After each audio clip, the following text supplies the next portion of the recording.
10వ అంతర్జాతీయ యోగా దినోత్సవాన్ని పురస్కరించుకుని నిర్మల్ జిల్లా కేంద్రంలో వశిష్ఠ యోగా సంస్థాన్ ప్రత్యేక కార్యక్రమాన్ని నిర్వహించింది. ఈ సందర్భంగా గత కొన్ని సంవత్సరాలుగా యోగా సాధన చేస్తూ ఎంతో మందికి యోగా నేర్పిన ఆచార్య బాలాజీతో మా ఆదిలాబాద్ ప్రతినిధి ఫేస్ టు ఫేస్.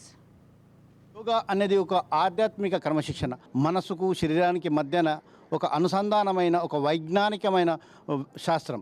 ఈ యోగా అనేది ఇప్పటి నుంచి కాదు, పూర్వంలో ఋషులు మహర్షులు మహానుభావులు ఎందరో అప్పటి నుంచి వస్తున్న ఈ యోగా. అయితే ఈ యోగాను అగస్త్య మహర్షి భారత ఖండం మొత్తం విస్తరింపజేశారు.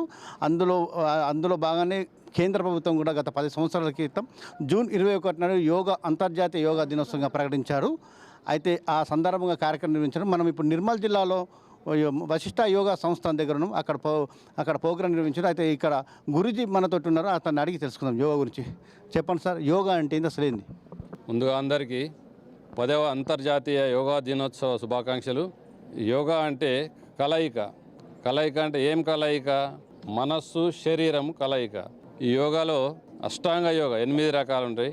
8 యమ, నియమ, ఆసన, ప్రాణాయామ, ప్రత్యాహార, ధ్యాన, ధారణ, సమాధి అని మొదలు 8 రకాల యోగా ఉంటాయి.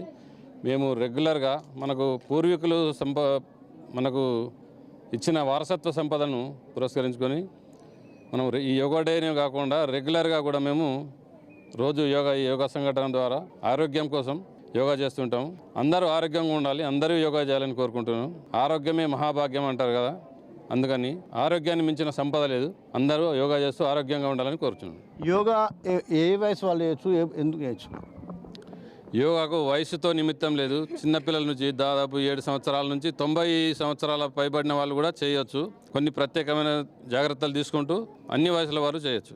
యోగా అనేది 8 రకాలుగా చేయొచ్చు. ఈ యోగాతోటి మనిషి ఆరోగ్య పరిస్థితి, ఆర్థిక పరిస్థితి తెలుస్తుందని చెప్పేసి అంటున్నారు. కెమెరామెన్ సురేష్ తోటి Srinivas, Raj news, Nirmal yoga centre నుంచి.